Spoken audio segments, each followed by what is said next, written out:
It was a lovely morning. The sun was rising, and the surf conditions were ideal. The man, who went surfing every day, was eager to get started. While conducting his warm-up on the beach, he witnessed the ideal swell come in. He jumped in the ocean and began surfing, catching wave after wave. It appeared to be a fantastic session. The sky was clear, the sun was shining brightly, and the warm water was arguing. The man opted to take a little break after paddling to a lineup. He sat on his board and watched the waves pass past. He was surprised to feel a delightful sensation on his feet, which he recognized as a warm area of water pouring in. But the warmth he was feeling became a bit of a burning sensation, and the man drew his feet up, which didn't help at all.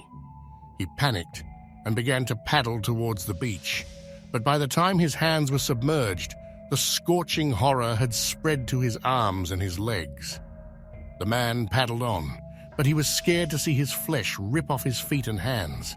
He seemed to be burning alive, his body melting into the sea. He was losing consciousness while paddling, yet he was out of breath because the burning had extended to his lungs and heart. He was gone a few minutes later, and the only thing left on the surface was his surfboard, which was still intact.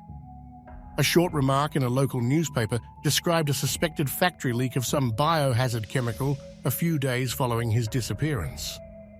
According to the local police, there was no immediate threat associated with this incident. But the locals were wiser.